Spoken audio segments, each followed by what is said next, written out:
to UMFS Live. My name is Nate. This is episode 1 of season 4 of UMFS Live, and I'm so grateful to everyone for following along. We're excited to start a new season, and we're going to be joined this season by guests from our Charterhouse School locations in Richmond and Edinburgh. I'm going to start dialing in our first guest right now. We're going to have Sarah, who is our principal at our Charterhouse School in Richmond. So just give me 1 second here while I get her dialed into the room.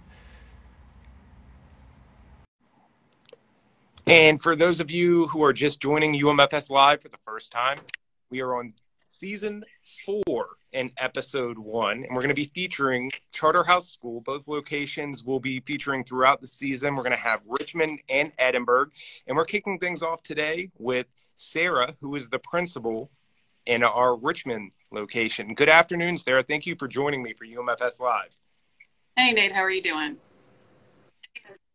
I'm doing well. It's so good to see you. I appreciate your time, and I'm excited to chat with you this afternoon. And I'll just jump right in, if I can, to our first question. Now, you are the principal over there at Charterhouse School, which is a private day school here on our UMFS campus in Richmond.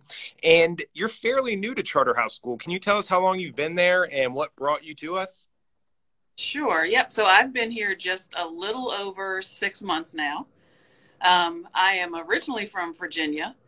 From the Northern Neck, went to JMU, but after I graduated, moved to Maryland. So I was there for 23 years. And then my husband and I made the decision to move back closer to this area. So that's how I ended up here.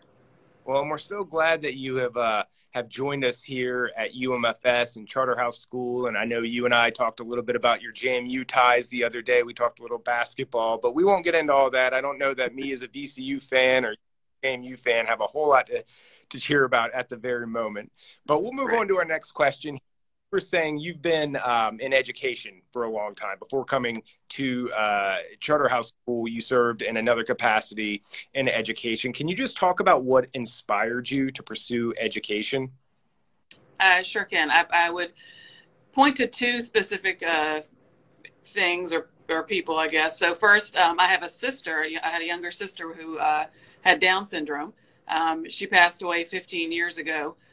But throughout her life, I got to interact a lot often with her teachers, with her classes, with her Special Olympics. Where my future career was going to take me. And then the other piece was when I was in college.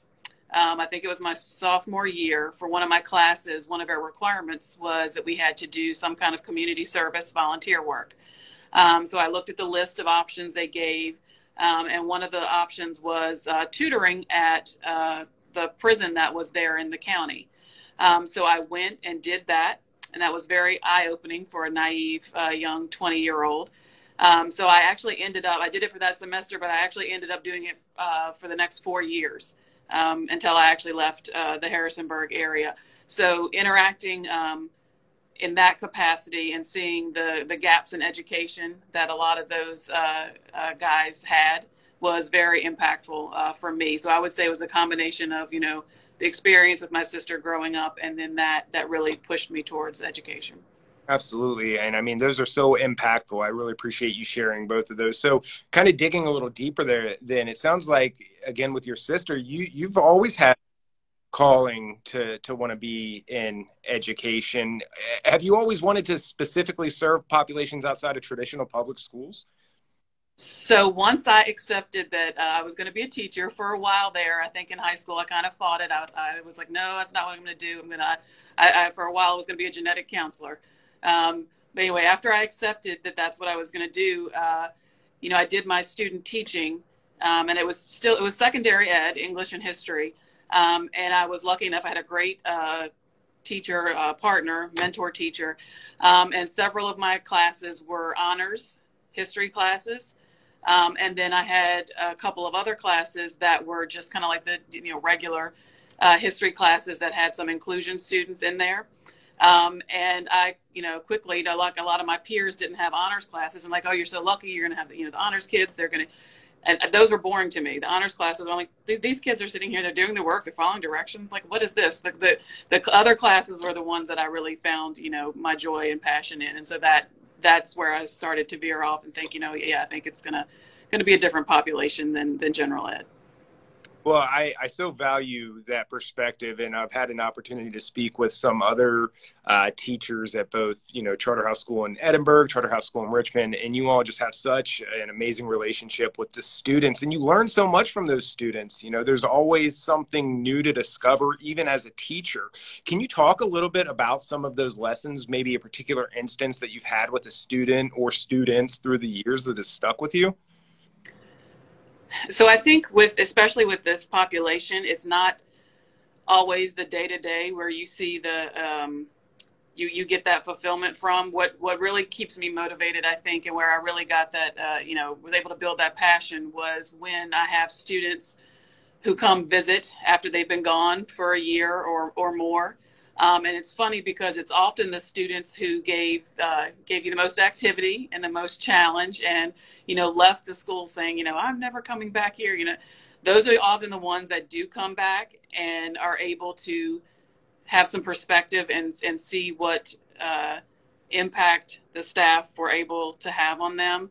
And so when you ask them, when you talk to them, you're like, so why are you back? Or what was it that you think helped make a difference? It's often, like you guys were there every day. You came every day with a fresh start. You said good morning every day. You just didn't give up on us no matter what we tried to throw at you. So it's seeing those kids and hearing from those kids after they've gone. That's what drives it for me. Well, and you talk about those relationships, and it is so amazing to hear those stories when young people graduate or maybe they return back to public school and they can come back feel comfortable. And I think that just says so much about your team there and the work that you do day in and day out. So again, we really appreciate you and thank you for sharing that. I wonder if we can turn the attention a little bit more to you, because this work can be challenging. So what is it you do to sort of unwind, unplug? How do you recharge, come back and just be a great educator for these young people? So my first great passion always has been is reading. So I'm a pretty avid reader. So I always have a book or two that I'm reading and then a stack to the side. I had to actually limit myself. I have a library at the house and we're kind of running out of space, so I have to purge some things. So reading for sure is a way that I kind of recharge and relax. I do also like to, get outside and do like gardening and yard work. And then also just kind of hanging out, with my family and friends. Getting some social connections, some social time is important. Yeah, it is. And you deserve it. You've got to take that time. We talk a lot about it at UMFS and at Charterhouse School organization about self-care and making sure you take care of yourself. And I know you value that, so appreciate you. And I'll move on a similar note here, and this will actually close out our interview questions for the afternoon. I'm wondering if you can talk about what it is that keeps you coming back. What inspires you day in and day out to do this important work? I'm going to go back to one of my previous answers. I mean, really, it's the kids. I mean, that's the bottom line. It's being able to build those relationships, see, especially students who stay a little bit longer, to be able to see that progress. The ones, again, who come back later to check in and give updates. It's the kids. It's the need. That's the reason.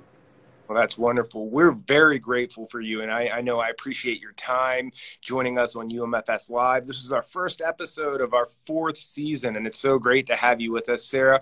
We're going to close things out and tell all of our viewers to please tune in next week. We'll be joined by another guest from one of our Charterhouse School locations. Remember, follow us right here on Instagram. We're also on Facebook.